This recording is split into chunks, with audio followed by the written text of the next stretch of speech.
నమస్తే welcome to ABC news ముందుగా headlines CM Chandrababu అధ్యక్షతన సచివాలయంలో మంత్రివర్గ భేటీ ఆంధ్రప్రదేశ్ భూముల సర్వేరాలపై మాజీ సీఎం బొమ్మ పేరు తొలగించేందుకు కేబినెట్ ఆమోదం జగన్ బొమ్మలతో ఉన్న పాస్ పుస్తకాలు సైతం వెనక్కి తీసుకోవాలని కేబినెట్ సమావేశంలో తీర్మానం ఏపీ హోంమంత్రి అనితను కలిసిన వైఎస్ వివేక కుమార్తె సునీత తన తండ్రి హత్య కేసులో జరిగిన అన్యాయాన్ని ఆమె మంత్రికి వివరణ సిపిఐ అధికారులపై తప్పుడు కేసుతో పాటు సాక్షుల్ని బెదిరించారని ఆరోపణ జాతీయ చేనేత దినోత్సవాన్ని పురస్కరించుకుని నగరంలో చేనేత ప్రత్యేక ప్రదర్శనలో పాల్గొన్న మంత్రి ఎస్ సవిత రాష్ట్రంలో చేనేతకు పూర్వ వైభవం తెచ్చేందుకు సీఎం చంద్రబాబు కృషి చేస్తున్నారని వెల్లడి నిర్వీర్యమైన చేనేతకు మళ్లీ పూర్వ వైభవం తెస్తామని వ్యాఖ్య ప్రకాశం బ్యారేజీ గేట్లు ఎత్తివేత శ్రీశైలం నాగార్జున సాగర్ పులిచెంతల ప్రాజెక్టు గేట్లు ఎత్తివేయడంతో ప్రకాశం బ్యారేజీకి పోటెత్తుతున్న వరద నీరు 70 గేట్లను ఎత్తి నీటిని దిగువకు విడుదల చేస్తున్న వైనం ఆంధ్రప్రదేశ్లో భూముల సర్వేరాలపై మాజీ ముఖ్యమంత్రి వైఎస్ జగన్మోహన్ రెడ్డి బొమ్మ పేరు తొలగించేందుకు కేబినెట్ ఆమోదం తెలిపింది.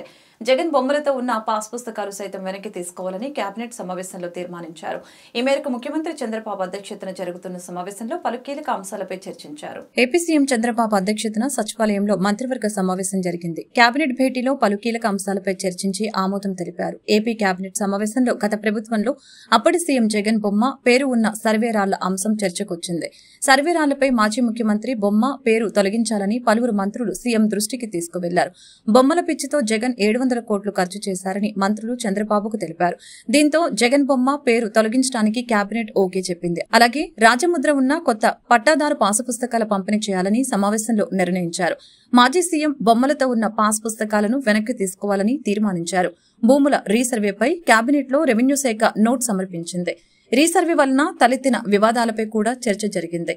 వైసీపీ ప్రభుత్వ విధానాల వలన భూ యజమానుల్లో ఆందోళన నెలకొందని మంత్రులు చెప్పారు. రీసర్వే ప్రక్రియను అబెయన్స్ లో పెట్టాలని కేబినెట్ నిర్ణయించింది. వైఎస్ వివేక కుమార్తె సునీత ఏపీ హోంమంత్రి అనితను కలిశారు. తన తండ్రి హత్య కేసులో జరిగిన అన్యాయాన్ని ఆమె మంత్రికి వివరించారు. వివేక హత్య తదనంతరం పరిణామాలను హోంమంత్రి దృష్టికి తీసుకుని వెళ్లారు. ప్రభుత్వ హయాంలో స్థానిక పోలీసులు హంతకులకి అండగా నిలిచారని ఆరోపించారు. వారిపై చర్యలు తీసుకోవాలని కోరారు. విచారణ సమయంలో కేసును నీరు కార్చేలా వ్యవహరించారని పేర్కొన్నారు. సిపిఐ అధికారులపై తప్పుడు కేసులతో పాటు సాక్షుల్ని బెదిరించారని సునీత హోంమంత్రికి వివరించారు. ఈ రోజు ఉదయం గుంటూరు నగరంలోని స్థానిక వెంకటేశ్వర విజ్ఞాన మందిరం నందు ఆంధ్రప్రదేశ్ రాష్ట్ర కాపు జేఏసీ చైర్మన్ అమ్మ శ్రీనివాస్ నాయుడు మరియు జేఏసీ కమిటీ సభ్యుల ఆధ్వర్యంలో శ్రీ కృష్ణదేవరాయలు వారి పట్టాభిషేక మహోత్సవ కార్యక్రమం మరియు ఎన్డీఏ కూటమి ప్రజా ప్రతినిధుల విజయోత్సవ సన్మాన సభ కార్యక్రమం నిర్వహించడం జరిగింది. ఈ సందర్భంగా Ahalya trust chairman Bharatiya Janata party Guntur తూర్పు సమన్వయకర్త డాక్టర్ శనక్కెల ఉమాశంకర్ గారిని మరియు వారి సతీమణి అహల్య ట్రస్ట్ డైరెక్టర్ మరియు తెలుగుదేశం పార్టీ తూర్పు నియోజకవర్గ మహిళా నాయకురాలు శ్రీమతి డాక్టర్ శనక్కెల రాజకుమారి గారిని జేఏసీ నాయకులు ఘనంగా సత్కరించి సన్మానించారు.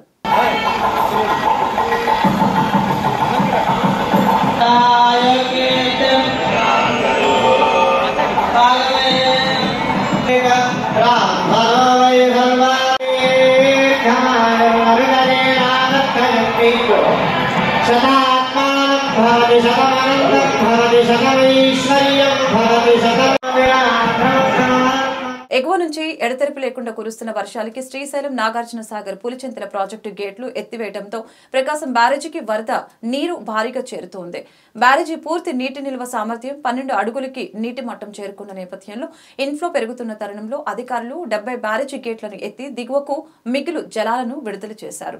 శ్రీశైలం నాగార్జున సాగర్ పులిచెంతల ప్రాజెక్టు గేట్లు ఎత్తివేయడంతో ప్రకాశం బ్యారేజీకి వరద పోటెత్తింది. దీంతో బ్యారేజ్లోని మొత్తం 70 గేట్లను ఎత్తి 73,227 క్యూసెక్ల నీటిని దిగువకు విడుదల చేస్తున్నారు. మరొక వైపు కాల్వల ద్వారా 13,477 క్యూసెక్ల నీటిని విడుదల చేస్తున్నారు. రాత్రికి 1,50,000 క్యూసెక్లకు చేరుకునే అవకాశం ఉందని అధికారులు అంచనా వేస్తున్నారు. గేట్లు ఎత్తిన నేపథ్యంలో కృష్ణా, ఎన్టీఆర్ జిల్లాల అధికారులు సంయమనంతో వ్యవహరించారు. దిగువ ప్రాంతాల ప్రజల్ని అప్రమత్తం చేశారు. కాల్వల ద్వారా విడుదల చేసే వరద నీరు పూడిక ప్రభావంతో రోడ్లపైకి చేరుకోకుండా ఎప్పటికప్పుడు పర్యవేక్షిస్తున్నారు. రాష్ట్రంలో చేనేతకు పూర్వ వైభవం తీసుకువచ్చేందుకు రాష్ట్ర ముఖ్యమంత్రి నారా చంద్రబాబు నాయుడు నేతృత్వంలోని రాష్ట్ర ప్రభుత్వం కృషి చేస్తుందని రాష్ట్ర చేనేత జౌలి బీసీ సంక్షేమ శాఖ మంత్రి ఎస్ సవిత అన్నారు. నిర్వీర్యమైన చేనేతకు మళ్లీ పూర్వ వైభవం తెస్తామని, నేతల్ని ప్రోత్సహించేందుకు ప్రతి ఒక్కరూ చేనేత వస్త్రాలు ధరించాలని ఈ సందర్భంగా మంత్రి సవిత పిలుపునిచ్చారు. బుధవారం జాతీయ చేనేత దినోత్సవాన్ని పురస్కరించుకుని చేనేత జౌలి శాఖ ఆధ్వర్యంలో నగరంలోని మెరిస్ స్టెల్లా కాలేజీ వద్ద ప్రత్యేక కార్యక్రమాన్ని జరిగింది.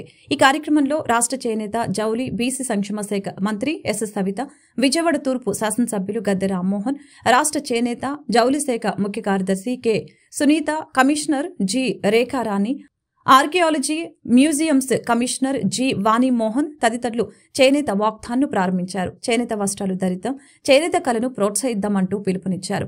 ఈ సందర్భంగా మంత్రి ఎస్ సవిత మాట్లాడుతూ జాతీయ చేనేత దినోత్సవం సందర్భంగా చేనేత కార్మికుల కుటుంబ సభ్యులందరికీ జాతీయ చేనేత దినోత్సవ శుభాకాంక్షల్ని తెలియజేశారు. చేనేత కార్మికుల కష్టాలపై గౌరవ ముఖ్యమంత్రికి పూర్తి అవగాహన ఉందని, వారిని అన్ని విధాలా ఆదుకునేందుకు ప్రభుత్వం కృషి చేస్తుందని తెలియజేశారు. రాష్ట్ర విభజన అనంతరం ఆయన నేతన్నలకు పూర్తి ఆసరాగా నిలిచారని అన్నారు.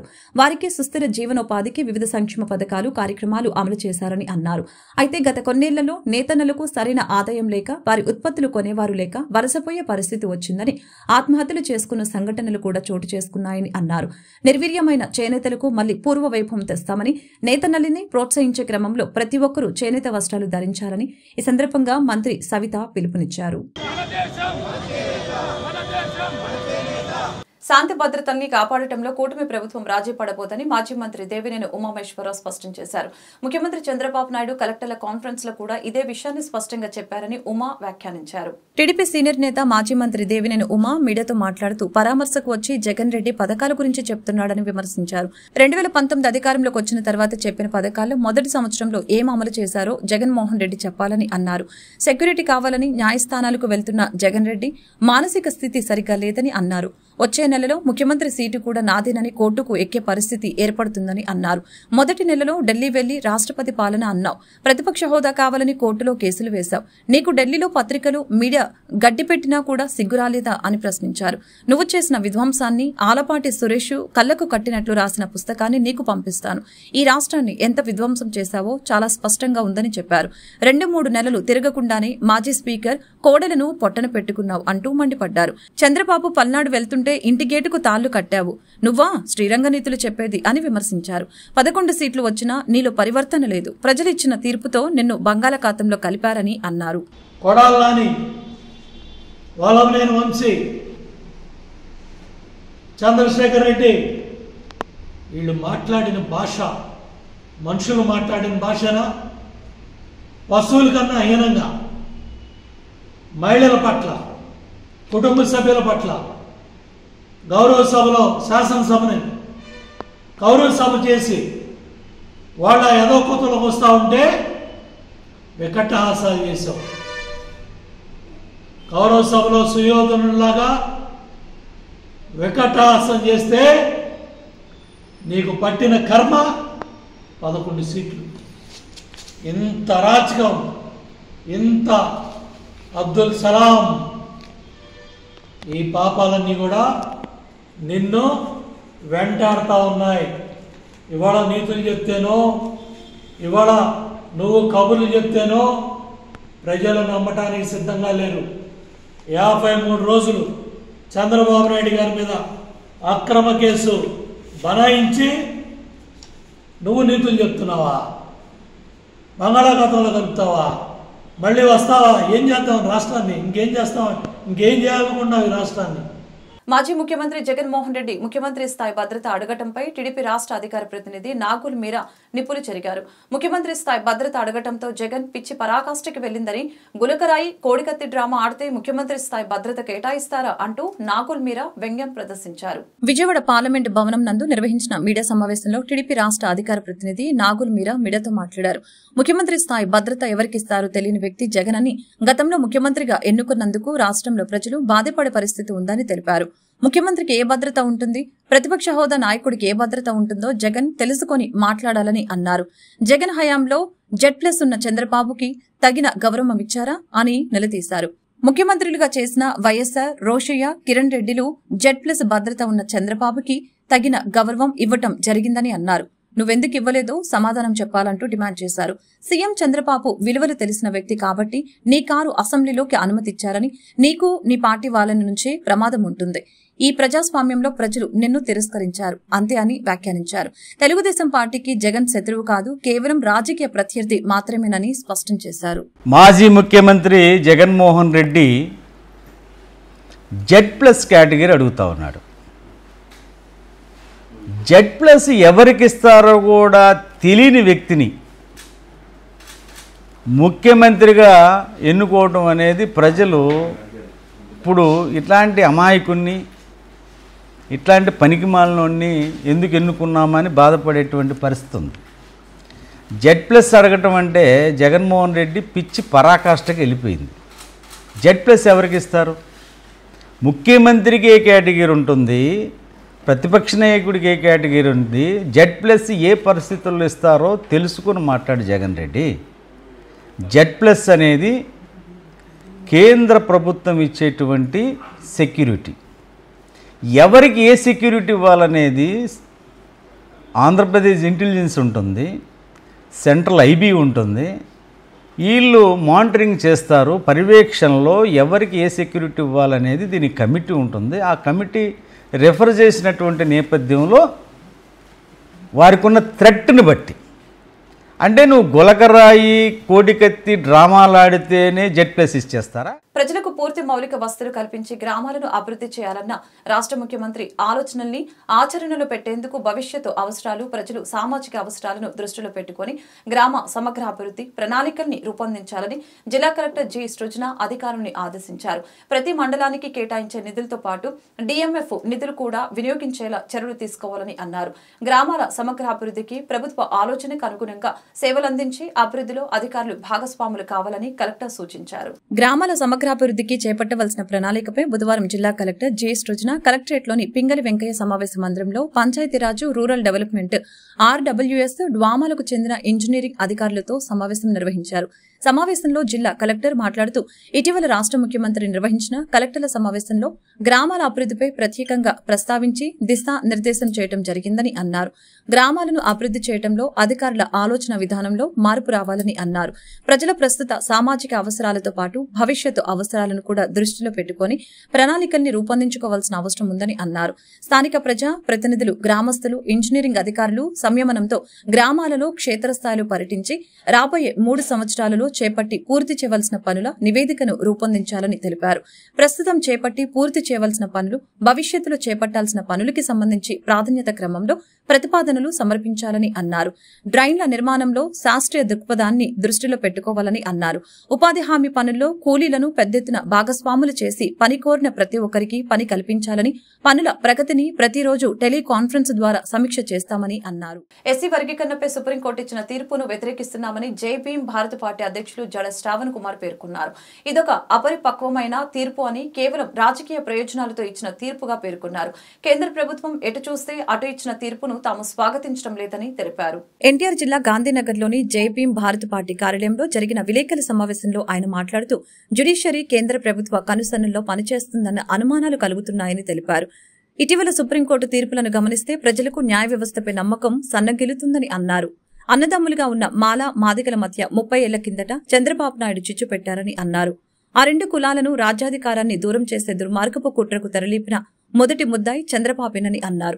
ఈ రాష్ట్రంలో దళిత బిడ్డలు విచ్ఛిన్నం కావడానికి ప్రధాన కారణం టీడీపీయేనని అన్నారు. వర్గీకరణ అమలు జరిగితే మాల, మాదిగల మరో 100 ఏళ్ల పాటు రాజ్యాధికారానికి దూరం అవుతారని అన్నారు. మాలలకు తీరని ద్రోహం చేస్తున్న సీఎం చంద్రబాబు, మంత్రి పవన్ కళ్యాణ్లను మాల జాతి సహించబోదని తెలిపారు. 4 పిల్లలు ఉన్నారు. అందులో ఒక పిల్లవాడికి కళ్ళు లేవు,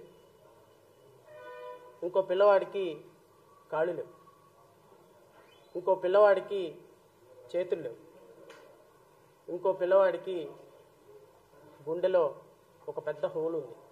ఎంతకాలం బతుకుతాడో తెలియదు.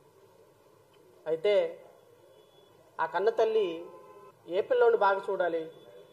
కళ్ళు లేని పిల్లోని బాగా చూడాలా? కాళ్ళు లేని పిల్లవాడిని బాగా చూడాలా? రెండు చేతులు లేని పిల్లవాడిని బాగా చూడాలా? లేకపోతే రేపో మాపో చచ్చిపోతాడు, గుండె సంబంధిత వ్యాధితోటి బాధపడుతున్న పిల్లవాడిని బాగా చూడాలా? ఒక కుటుంబంలో పరిస్థితి. అయితే ఈ పంచాయతీ అంతా ఒక పెద్ద మనిషి దగ్గరికి వెళ్ళింది. ఆ పెద్ద మనిషి అంటాడు, చేతులతో కలుపుకోలేడు, చేతులు లేవు కాబట్టి ఆ తల్లి ఆ పిల్లవాడికి కలిపి ముద్దలు పెట్టాలి. కళ్ళు లేని పిల్లవాడు చేతులతో కలుపుకొని తినగలడు కాబట్టి పెట్టాల్సిన అవసరం లేదు. కాళ్ళు లేని పిల్లవాడికి తల్లి పెట్టాల్సిన అవసరం లేదు. చేతులు లేని పిల్లవాడికి తల్లి కలిపి పెట్టాలి, మిగతా వాళ్ళు ఎలాగైనా బ్రతుకుతారు అని ఒక పెద్ద మనిషి తీర్పు చెప్పాడు. ఇంకో పెద్ద మనిషి దగ్గరికి వెళ్ళింది ఈ తీర్పు. కళ్ళు లేని పిల్లవాడు అన్నంలో ఏం కలుపుకుంటున్నాడో తెలియదు, ప్లేట్ ఎక్కడి నుంచి తెచ్చుకోవాలో తెలియదు, అన్నం ఎలా పెట్టుకోవాలో తెలియదు. కానీ కళ్ళు లేని పిల్లవాడికి ఆ తల్లి సహకరించి ఆ కళ్ళు లేని పిల్లవాడికి అన్నం కలిపి పెడితే బాగుంటుంది, మిగతా ముగ్గురు పిల్లల్ని వదిలేస్తే ఇబ్బంది ఉండదు అని ఇంకో పెద్ద మనిషి తీర్పు చెప్పాడు. శ్రావణంలో పవిత్ర పుణ్యక్షేత్రాలైన 7 జ్యోతిర్లింగాలను దర్శించుకునేందుకు భక్తులు యాత్రికుల కోసం Indian railway catering and tourism corporation Bharat Gaurav ప్రత్యేక పర్యాటక రైలును నడపనుందని సంస్థ ఏజీఎం కిషోర్ సత్య తెలిపారు. ఆసక్తి కలిగిన వారు విజయవాడ ఐఆర్సీటీసీ కార్యాలయం లేదా ఐఆర్సీటీసీ వెబ్సైట్ ద్వారా టికెట్లు బుక్ చేసుకోవచ్చని తెలిపారు. రైల్వే స్టేషన్లోని తన కార్యాలయంలో ఐఆర్సీటీసీ ఏజీఎం కిషోర్ సత్య విలేకరులతో మాట్లాడారు. 2 తెలుగు రాష్ట్రాల్లోని యాత్రికులు భారతదేశంలోని 7 జ్యోతిర్లింగాలను దర్శించుకునేందుకు ఈ నెల 17న విజయవాడ నుంచి సికింద్రాబాద్ మీదుగా ప్రత్యేక రైలు నడుస్తుందని పేర్కొన్నారు. 11 రాత్రులు 10 పగళ్లు ఈ యాత్ర కొనసాగుతుందని వివరించారు. ఉజ్జయినిలోని మహాకాళేశ్వర్ జ్యోతిర్లింగ దేవస్థానం, ఓంకారేశ్వర్ జ్యోతిర్లింగ దేవస్థానం, ద్వారకాలోని నాగేశ్వర్ జ్యోతిర్లింగ దేవస్థానం, సోమనాథ్లోని సోమనాథ్ జ్యోతిర్లింగ దేవస్థానం, నాసిక్లోని త్రయంబకేశ్వర జ్యోతిర్లింగ దేవస్థానం, పూణేలోని భీమశంకర్ జ్యోతిర్లింగ దేవస్థానం, ఔరంగాబాద్లోని గిరిప్టేశ్వర జ్యోతిర్లింగ దేవస్థానంతో పాటు ఇతర పుణ్యక్షేత్రాలను దర్శించుకోవచ్చని సూచించారు. ఈ నెల 17 నుంచి 28వ తేదీ వరకు సాగే ఈ ప్రయాణంలో ఉదయం అల్పాహారం, మధ్యాహ్నం, రాత్రి భోజన సదుపాయంతో పాటు పర్యాటక ప్రదేశాలను దర్శించుకునేందుకు రోడ్డు మార్గంలో రవాణా, హోటళ్లలో బస ఏర్పాట్లు ఉంటాయని వివరించారు. సమావేశంలో ఏఎం రాజా తదితరులు పాల్గొన్నారు. శ్రావణ మాసం దృష్టిలో పెట్టుకొని మేము ఈ 7 జ్యోతిర్లింగాలు, సప్త జ్యోతిర్లింగాలు అని చెప్పి టూర్ మేము విజయవాడ నుంచి 17 ఆగస్టుని నిర్వహిస్తున్నాం. దీంట్లో కవర్ అయ్యే ప్లేసెస్ ఏంటంటే ఉజ్జయిని తీసుకెళ్తాం. ఉజ్జయినిలోని ఓంకారేశ్వర్, మహాకాళేశ్వర్, అక్కడి నుంచి ద్వారకా, నాగేశ్వర్ జ్యోతిర్లింగ, బెట్ ద్వారకా కూడా చూపిస్తాం. బెట్ ద్వారకా తర్వాత సోమనాథ్ ఆలయం, దాని నుంచి తర్వాత పూణే భీమాశంకరు, తర్వాత నాసిక్లోని నెక్స్ట్ నాసిక్, ఔరంగాబాద్ గృహణేశ్వరు, ఇవన్నీ చూపించుకొని 7 జ్యోతిర్లింగాలు కవర్ చేసుకుంటూ టోటల్గా 11 రాత్రులు 12 రోజులు. సో టోటల్గా ఈ టూర్ నిర్వహించడం జరుగుతుంది. 17th ఆగస్ట్ని స్టార్ట్ అవుతుంది అనేది విజయవాడ నుంచి వయా సికింద్రాబాద్ మీదుగా మేము టోటల్గా ఈ ట్రైన్ తీసుకెళ్ళడం జరుగుతుంది. సో ముఖ్యంగా దీంట్లో ఉన్న ఫెసిలిటీస్ గురించి చెప్పడానికి నార్మల్ టూర్స్ నుండి ఐఆర్సిటీసీ టూర్ ప్యాకేజ్కి ఉన్న ప్రత్యేకత ఏంటంటే ప్రతి బోగిలో కూడా ఒక ఎస్కార్ట్ అండ్ సెక్యూరిటీ ఉంటుంది. సో ఎవరైతే ఎల్డర్లీ పర్సన్స్ని ఎవరైతే పంపిస్తారో, ఎవరైతే వాళ్ళే విడిగా వెళ్తూ ఉంటారో వాళ్ళు ఏ భయము నిశ్చింత లేకుండా చాలా కంఫర్టబుల్గా జర్నీ చేసే అవకాశం దీంట్లో ఉంటుందండి. అదే కాకుండా ట్రైన్లో ప్రయాణం జరుగుతున్నంతసేపు ఫుడ్ సర్వీస్ ఏదన్నా టైంకి లంచ్ కానీ డిన్నర్ కానీ సర్వీస్ ఉంటే అవి వాళ్ళ బర్త్ దగ్గరికే వేడివేడిగా సర్వ్ చేయడం జరుగుతుంది. దీంతోపాటు ఏ స్టేషన్లో అయితే పిల్గ్రిమేజ్ కోసం ఆగుతారో ఆ స్టేషన్స్లో దిగిన దగ్గర నుండి రిసీవ్ చేసుకొని వాళ్ళని హోటల్స్కి ట్రాన్స్పోర్టేషన్ చేయడం కానీ, అలాగే హోటల్ స్టే కానీ చాలా కంఫర్టబుల్ ఉంటుంది. స్టాండర్డ్ హోటల్స్నే మనం బుక్ చేసి ఉంచుతామండి. అలాగే హోటల్స్ నుండి ట్రాన్స్పోర్టేషన్ కానీ, పిల్గ్రిమేజ్ టెంపుల్ వరకు కూడా లోకల్ ట్రాన్స్పోర్ట్ అంతా కూడా ఐఆర్సిటీసీ నుండే ఏర్పాటు చేయడం జరుగుతుంది. విజయవాడ ప్రకాశం బ్యారేజీ సమీపంలోని సీతమ్మ వారి పాదాల వద్ద ఉన్న శనీశ్వర స్వామి వారి ఆలయంలో మాలధారణ ప్రారంభమైంది. శ్రావణ మాసంలో ప్రతి ఏటా 19 రోజుల పాటు చేపట్టే దీక్షను స్వీకరించేందుకు స్వామివారి భక్తులు పెద్ద ఎత్తున తరలివచ్చారు.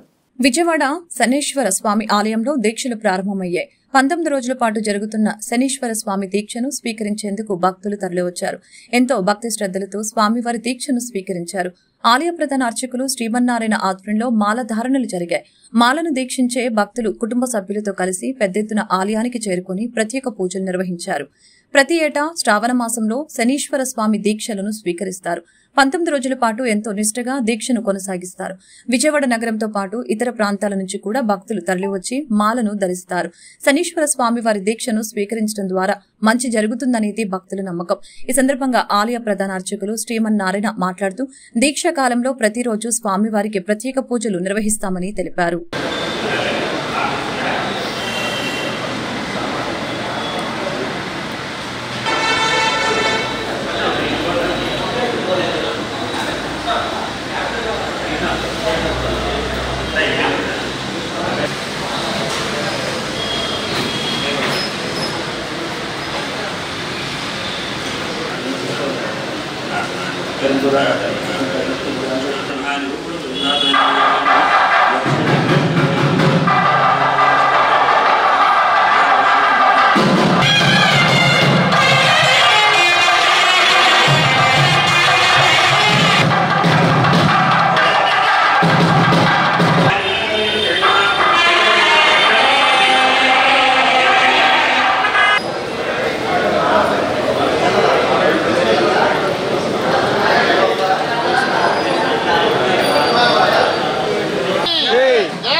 వార్తలు ముగించే ముందు ముఖ్యాంశాలు మరొకసారి. సీఎం చంద్రబాబు అధ్యక్షతన సచివాలయంలో మంత్రివర్గ భేటీ. ఆంధ్రప్రదేశ్ భూముల సర్వేరాలపై మాజీ సీఎం బొమ్మ పేరు తొలగించేందుకు కేబినెట్ ఆమోదం. జగన్ బొమ్మలతో ఉన్న పాస్ పుస్తకాలు సైతం వెనక్కి తీసుకోవాలని కేబినెట్ సమావేశంలో తీర్మానం. ఏపీ హోంమంత్రి అనితను కలిసిన వైఎస్ వివేక కుమార్తె సునీత. తన తండ్రి హత్య కేసులో జరిగిన అన్యాయాన్ని ఆమె మంత్రికి వివరణ. సిపిఐ అధికారులపై తప్పుడు కేసుతో పాటు సాక్షుల్ని బెదిరించారని ఆరోపణ. జాతీయ చేనేత దినోత్సవాన్ని పురస్కరించుకుని నగరంలో చేనేత ప్రత్యేక ప్రదర్శనలో పాల్గొన్న మంత్రి ఎస్ సవిత. రాష్ట్రంలో చేనేతకు పూర్వ వైభవం తెచ్చేందుకు సీఎం చంద్రబాబు కృషి చేస్తున్నారని వెల్లడి. నిర్వీర్యమైన చేనేతకు మళ్లీ పూర్వ వైభవం తెస్తామని వ్యాఖ్య. ప్రకాశం బ్యారేజీ గేట్లు ఎత్తివేత. శ్రీశైలం నాగార్జున సాగర్ పులిచెంతల ప్రాజెక్టు గేట్లు ఎత్తివేయడంతో ప్రకాశం బ్యారేజీకి పోటెత్తుతున్న వరద నీరు. 70 గేట్లను ఎత్తి నీటిని దిగువకు విడుదల చేస్తున్న వైనం. ఈ వార్తలు ఇంతటితో సమాప్తం. మరొక బులెటిన్ మళ్ళీ కలుద్దాం. నమస్కారం.